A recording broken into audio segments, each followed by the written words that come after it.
My life of abuse and trauma led me to a job and places where I was exploited and desperate.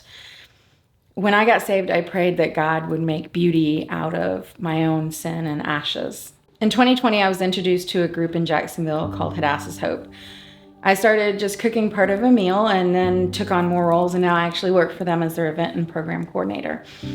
Hadassah is the Hebrew name of the woman we know as Esther, and her story starts when she was trafficked by the rulers of her country.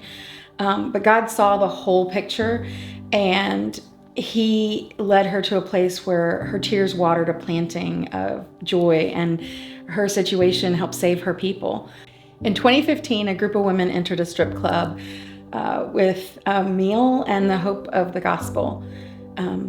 They found that it was not a glamorous place, and it's not like most people think. There's no happy endings or pretty woman endings.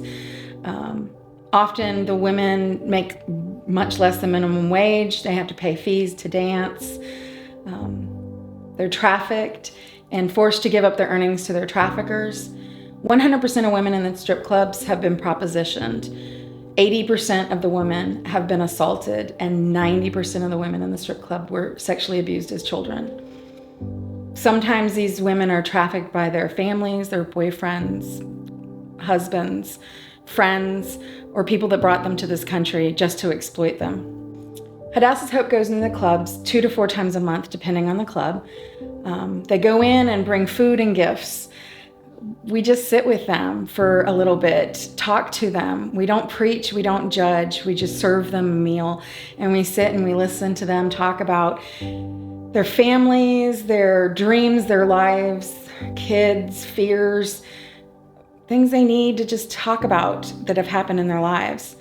They call us the church ladies, and they really love us, and we're a bright spot in their day. Our efforts have expanded in the past 3 years. We've opened a location called the Hope House. Women can come and get case management, counseling, food, diapers, hygiene products. We even have a little clothes closet. We offer a hot lunch 4 days a week, and we offer Bible study for them to come and participate in. In 2023, after Jacksonville passed new strip club laws, many women fell off the grid and fell into prostitution. So we're reaching them where they are on the internet. We have a program called To Get Her, and we use this to reach out via text to connect to women who have ads for sale online. We offer to pray right there on the text message with them. We also offer services of the Hope House. And of course, we offer the hope of Christ. We've seen an exponential increase this year, but we need more people to come alongside us and go into the ministry.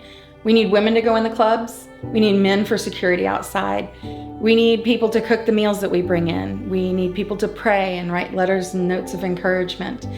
Very specifically, we need people here on the north side to go into Bear Assets. It's the only club in Jacksonville that we only go in 1 day a month. This life is not one chosen by our girls out of anything but desperation and often force. They're exposed to fear and often become addicts to cope with their day-to-day lives. They're abused and they're broken. They often live one day to the next not knowing if they're going to be safe or fed. They go without food so that they can give it to their children. They then do things to survive that break them down day by day. But God answered my prayers, and He took me out of a life much like this and redeemed my ashes to a beautiful place where I and others can give hope to these women. He has answers. He has hope. Help us bring it to them.